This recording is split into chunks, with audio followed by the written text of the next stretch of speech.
There we go. How you been, buddy? What's going on, big guy? So much I want to talk to you about. Big week. Before we get too far into it, for everybody tuning in, Derek Smith, super stud out of California. We're going to get into a lot of things with him, but he's got a big match coming up in 2 days, which I don't want to talk about yet. So how are you, Derek? Good, man. Just eating, sleeping, hydrating, taking my multivitamins and BCAAs and trying to stay on top of the feel-good process here for the last week. Week before this was I got worked on this past weekend, got everything all reset, good to go. Then the week before I did some hypertrophy stuff. I'm a gym guy. So just did some bodybuilding stuff, nothing too crazy, nothing taxing the nervous system too bad. Yeah. And but the week before that was the last heavy sessions, hit all PRs on everything. Ooh. So confidence, all-time high, feeling good, as good as I can. I mean, that's can't complain. I always think that you're way younger than you actually are.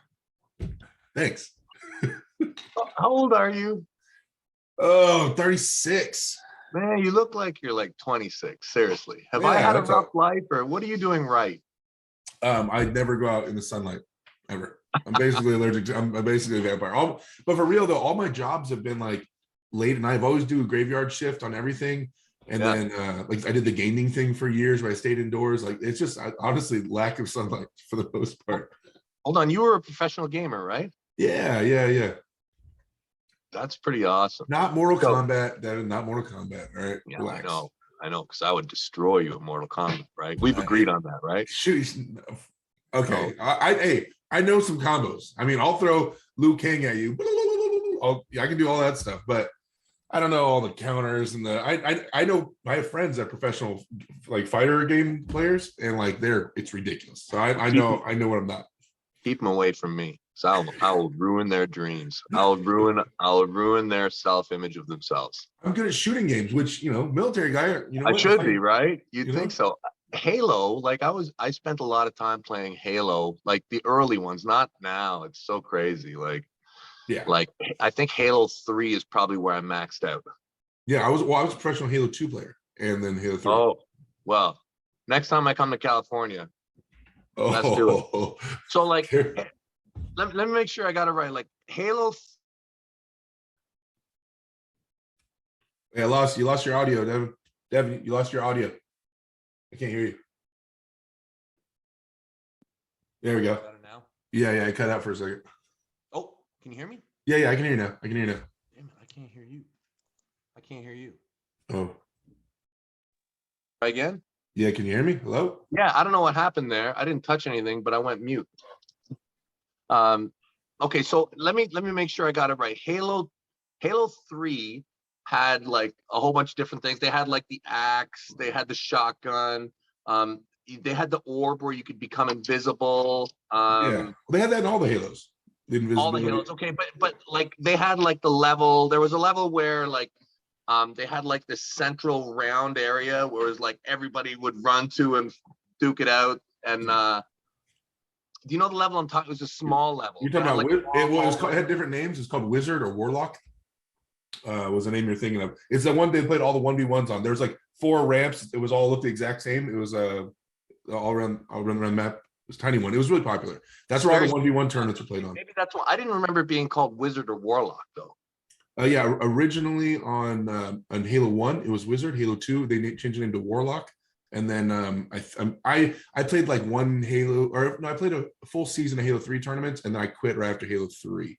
So I didn't go. I'm going to mess you up next time I come to California. Yeah, right. Actually, you know what? In terms of me and you competing, I actually went on a bit of a tirade yesterday on my live stream. People keep bringing up basketball, and I was like, what? And so we were talking about that, and I said, Devon doesn't want to play any basketball. And then I issued a formal challenge. Me and Travis versus you and Ian Carnegie in a 2v2. We would kill you. We would absolutely murder you guys. Travis can't do anything. It wouldn't. Travis played some ball. I'm telling you. Travis used to do a lot of things. Okay, that's Travis used to be an arm wrestler. I'm just saying. Okay? Let's see Ian Carnegie versus Travis in arm wrestling now. And I say all this assuming my legs can do anything anymore. You know, Yeah. like I try to remember. I remember like what way I used to be. I don't know. It's a little different now. Probably. I would be pretty terrible now in terms of cardio. I'd be embarrassing in terms of anything like, oh my God, I'd be really bad. But I actually played scissor ball, which is like, I played for the military team. I went to the World Games for basketball. I was pretty good a long time ago, but I'll play it anyways. I'm probably better at Halo than I'm at basketball right now. Well, your arms can't go straight. How are you going to shoot a jump shot? It's probably like really. Yeah. This is a problem. This is a problem. That's a big problem. I got a lot of problems. I mean, we don't need to get into that. Yeah, that's fun, man. That's fun. And right now you're working. You got a pretty good job. Yeah, I mean, in terms of pretty good. Were you talking about in terms of scheduling, or just a pretty good job in general? What are you talking about? Eric Roussin just sent me just like half an hour before we started this call. He sent me a picture. There was a club down in Windsor. We didn't know about this at the time. In '99, they were having weekly tournaments for $500. You could win $500 once a week at a gentleman's club. Yeah. Dude, how far away is that from you? Windsor, it would be like maybe a 5.5 hour drive, maybe 6. Yeah, I would have, but I mean, for $500 a week, like we didn't know about it though. I didn't know about it. I'm sure the local guys were like, let's not tell anybody, But yeah, I always said, that's where we got to be. A lot of the best tournaments I've ever been to were in gentlemen's clubs. Really? Yeah. I've never done one in a gentleman's club. I've seen them. I think they did some in Arizona. Eric Wolf, I think, did one, or Dustin Allen did one in a gentleman's club. But I've never attended one. I did do one at a regular nightclub once, where they like stopped the music and they were like, all right, everybody look at the stage. And all people were dancing. They're like, what? And they look, we had a random arm wrestling tournament on the stage, and I won it. But I never did one in a gentleman's club. But what do you think? I mean, are you running the show down there? Can you get that going on, or what? Oh, they've asked me. They said, you want to have an arm wrestling tournament here? I'm like, yeah, but okay. And then we have anybody under 21 in here. First off, the stage is tiny, but they brought it up. I mean, they'd be down to have something. I could get something moving. Do like a once every 2 weeks, $500, whatever. $500 for first place, once a week. I would be making so much money. I would just be mopping up. And those places got tons of money. They don't even know what to do with their money. That they do. But I think that the best thing though about this job is that like people would ask me, they're like, hey, in this last few years, whatever, like I've been doing well and this up and coming thing. And honestly, like the biggest change I think I can make is that like I stopped working 7 days a week, went down to 3 days a week. I just sleep and eat and train. Like that's the biggest change ever. I can sleep. If I need to go sleep 12 hours, I can go sleep 12 hours. Like it's not a big deal. And that having that is like, dude, that changed everything. Yeah, I don't know. The stress and just the workouts are longer and just everything's just better. I'm able to focus on growing. And people don't, in terms of training, people think of training just as tearing down. There's the whole building up part as well. And they don't even think about that. They like minimize it, especially in North America. It's horrible. Everything's no pain, no gain, crush it. Never talk about healing or like taking time. So being able to rest and recover is amazing. My dad, when I was a kid, he asked me, who is stronger, the farmer or the king? And I'm like, the farmer. And he's like, no, he's like the king. And I'm like, why? I mean, the farmer works all day long. He's like, yeah, but the king gets to sleep all day long. That's true, man. Rest it up. That's why I'm excited for see how this feels after a nice week and nothing. Let's talk about that a little bit. We'll come back to the fun stuff. So for everybody, all Derek's links are below, and this weekend is something incredible. It's a match the entire arm wrestling scene is hyped about. Tim Bresnan is like he's always been recognized. I mean, he had such a quick rise to stardom. Was it like his first tournament or second tournament he beat John? Yeah, it was super early from what I remember hearing. Crazy. Like the guy comes into the sport as a total unknown, beats John Brzenk, and then right away he's put into this category. And I think that, that was kind of a surprise, to put it mildly, but clearly ridiculously strong dude. And he's been at that level for probably a good 15 years. Yeah. Yeah. Competed internationally. He's beaten or has wins on just about everybody. I think most people put him in the top 5 in North America. Yeah. Yeah. I think right now he's ranked 4th. People argue that Jerry should be in there because he fell off due to inactivity. And then you have Todd Hutchings right around there. So you want to see where he's at. I think last time they ever polled is at Zloty. I found an old video and Todd beat Tim. But besides that, I don't know if they've ever polled. So yeah, but definitely around 5th, 6th at the lowest. Yeah. And this is your chance, buddy. Big chance. I think you're there. I do. I think it's a massive jump for you, but I mean, anybody who's been following, you've been doing the work. You want to talk about the club, talk about your training a little bit. Yeah, it sucks because first off, my team, for those of you guys that don't know me, I run a team in Southern California. I started about 7 years ago now. What are we at, 7 or 8 years? And at our peak, we had like 50 something members, massive team. And then COVID really hit us hard in terms of people falling off, certain people, families work in hospitals, so they stopped showing up and this and that hit us hard. And then now everybody's moving. The team's been dying out. I do have some, the OGs are still there. There's still some guys trickling in, but we took a pretty big hit after COVID. But I have a guy named Megan Mike on my team right now who's amazing, up and coming dude. Arguably, I think not even arguably, he's like number 2 in California, right-handed, and he beat me last time we competed, but we pull a lot, and so he's given it and said I take that number 1 spot after I beat Tom. But anyway, so he pulls really in some ways really similar to Tim. So I was pretty excited about having a nice training partner that pulls kind of open on the outside of the pad, something like that, really similar to Tim Bresnan. But Mike had his match with Jordan Sill. So leading up to that, he was taking some time off, has a match with Jordan Sill, gets injured, takes like 5 weeks off, shows up to a practice to have his very first practice back to have a match with Mario Tambakis from Australia, has a match, immediately gets hurt again that day in the same spot, and now has been out since. So in my entire prep for Tim, I have not seen Megan Mike. And so it sucked because you got Pork Chop helping you prep, and stuff that, and you have Brandon and stuff. So it kind of sucked. I lost my one of my strongest training tools right away. But I mean, it did honestly, like a lot of my prep is in the gym anyway. Table time is mostly for me, conditioning the joints and building up the muscle memory, the muscle coordination, just kind of going through the movements. I just feel like it works the best for me in the different programs I've tried.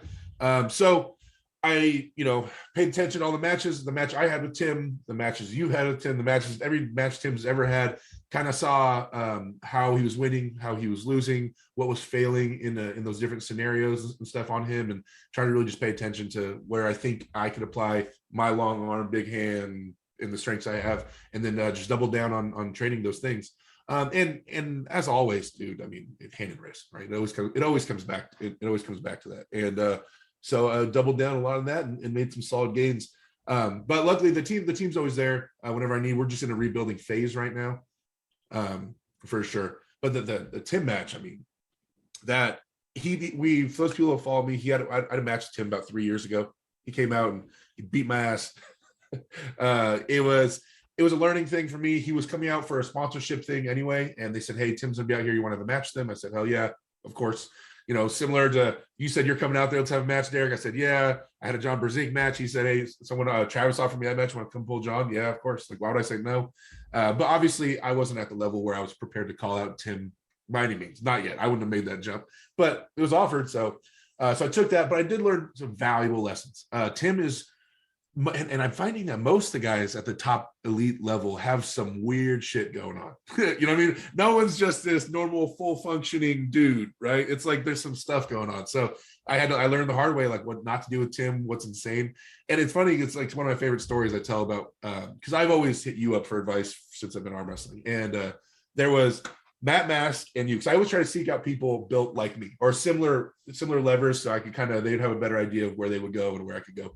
And so I remember messaging you and asking you about my match with Tim the first time, and the only response, I think you sent me a text response said like hook him, period. Like that was it. It was like it just said hook him, period. And I was like, that's it. That's all I get. I have a match with Tim Bresnan. Devon says hook him, and I'm like, dude. And then I messaged Matt Mask, and I'm like, Matt, hey, I don't know if you've pulled Tim, but what do you think? And Matt's like, well, I've never pulled him, but he said FaceTime me. Oh, sorry, crap. Can you hear me? Yep. He said FaceTime me right now. And is that him right now? No, I'm getting a call from somebody else right now. Matt says FaceTime me, so I do, and Matt has this like 20-minute explanation of this low hand top roll exploding backwards movement that I'm going to do to Tim, and I'm going to exploit his bottom two fingers, and I'm going to crush him. And I'm like, you pulled him, Matt? And he goes, no, I haven't pulled him, but I've studied this a lot. I'm prepping for a Tim match one day, and you're just going to bam right out there. And I'm like, you know what? I like that answer a lot better than Devon's 2-word response. You know what? Yeah, Matt, I'm going with this. I like this. We're going for this top roll. Yeah. Little did I know, like anybody that's ever tried to top roll Tim Bresnan gets absolutely crushed. And so weird, man. It's so weird.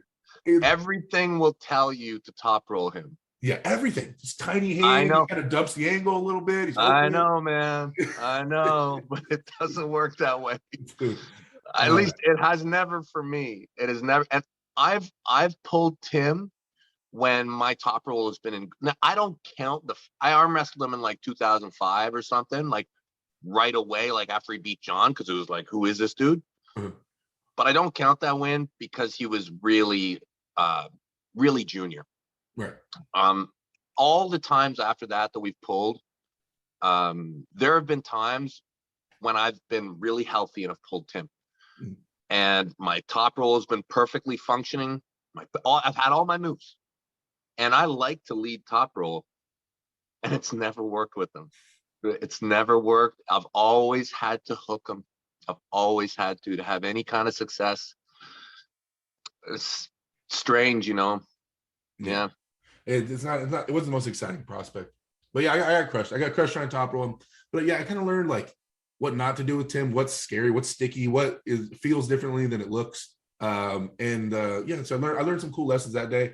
But in terms of horsepower, like I'm way bigger now, way stronger. Yeah. So and more experience. I have that under my belt, and I don't know. I can see the match. I can envision the potential and the lanes and things where I'm successful.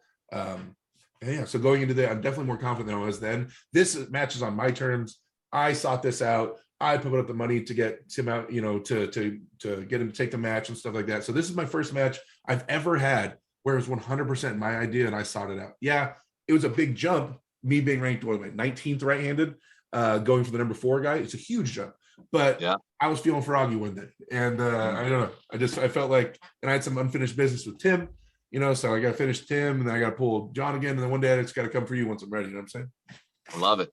I love it. How some people won't know how big you are. What's your height and weight? Right now I'm 6'8", about 360, 365, somewhere there. I've been maintaining a little bit around there. I feel like I've been getting more shredded lately. That's awesome. Yeah.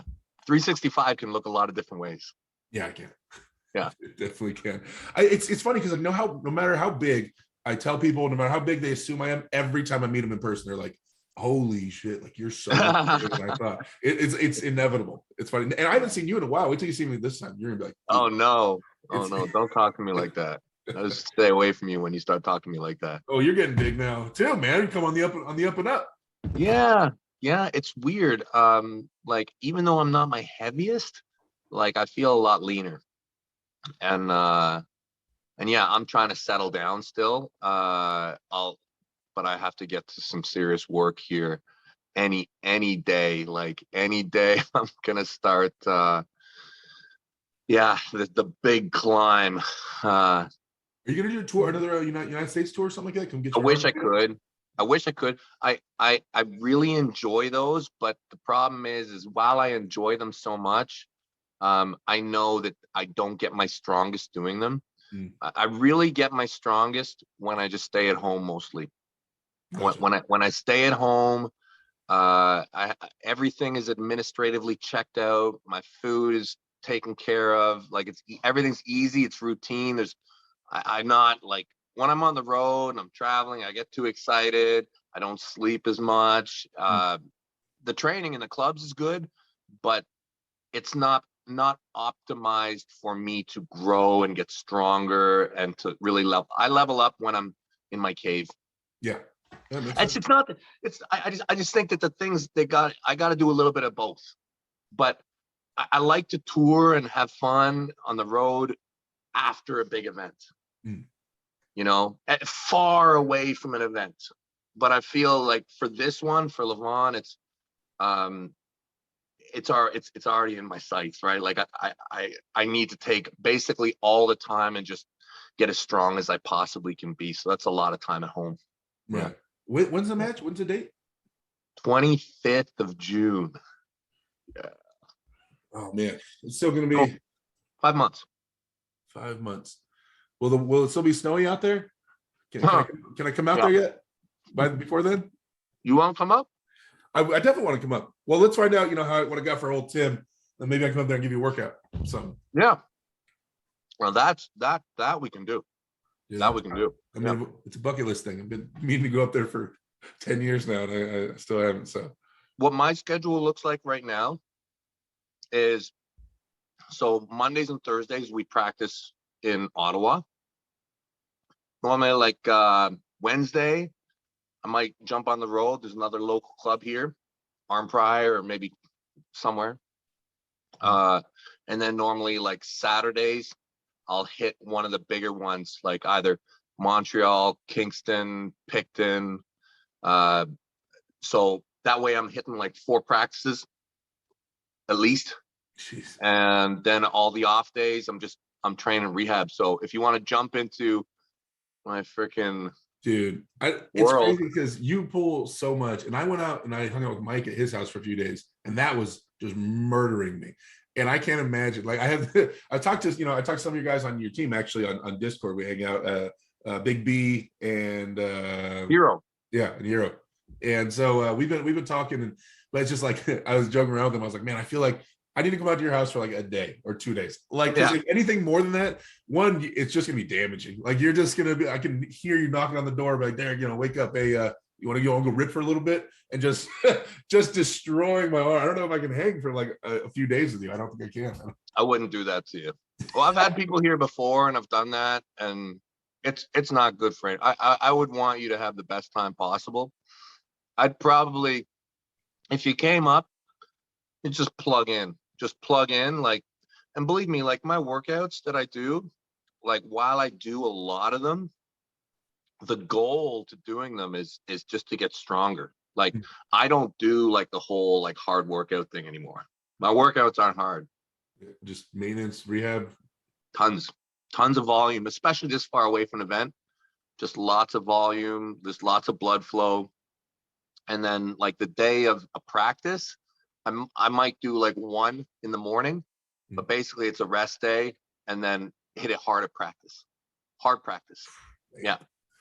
I would say, and I need to go hit up. I want to meet up with Evan and all them too. And Yeah, you'd love it. Feel him. So it's it's definitely a bucket list. They're a wild bunch, man. That's not your typical training dojo. It's really not. It didn't seem like it at all. I bet. I don't know if I'm making it out of that place alive, but it seems like an experience for sure. Yeah. So what? So you run the and before we even get into this, thank you, Derek. I owe you so much. But you run all the Reddit stuff. You run stuff on Discord. You want to tell us about those? How do you plug in? Yeah. What's up with those forums? So for Reddit, there's Reddit is a website for those of you who don't know, and it's broken down in, it's like a big community website, kind of like big forums. And there's a Reddit/arm wrestling. It's called a subreddit, like a subsection of that website is arm wrestling. So a while ago, somebody I knew made it like right out of high school. I told him I was into arm wrestling, and he had these arms that didn't go straight just automatically. And Mike was out around then. And so he's like, dude, I want to get into arm wrestling, but he never ended up getting into it. But he got excited for a month about the prospect of getting into arm wrestling. Anyway, he was kind of nerdy, and he was on Reddit. So he made the section for Reddit, arm wrestling, because he thought he was going to be all about it. Well, he never touched it. And by itself, it grew. He just made it and left, never maintained it. And it grew to a couple thousand people. And then one day he hit me up like 3 or 4 years ago was like, hey, I made that. Do you want that? I made that years ago. And I was like, oh, I'll take it over. So he kind of gave it to me. And now we're up to like, it's like the third or fourth biggest arm wrestling group on the internet, like even bigger than most of the Facebook groups. So it's about that. Reddit is mostly like non-arm wrestlers and fans and like, or brand new guys. It's not like deep community guys who are like ex-world champions. It's generally the newer crowd coming in, which is cool, which is great. I get to see how they view the sport. I get to see, because you get to vote on, things you think of. So I get to see like the general consensus and the views and who they love and who they hate and why they love and hate them, and just like the outsider's perspective of our sport. So I'm kind of saturated in that. Then Discord is a live active chat room, meaning it's like guys nonstop in there. It's constantly updating. And there's also voice chat and video chats where we're in there all the time talking, and people are streaming their training for arm wrestling. We're just chopping it up 24/7. There's two different Discords for arm wrestling. There's one called Polar Public, which is the bigger one. They're about twice as big as ours. And then ours is just arm wrestling. It's not called anything. It's just called arm wrestling. And that's the one I'm on. It's about half as big. But we're in there. I'm in the one I run 24/7.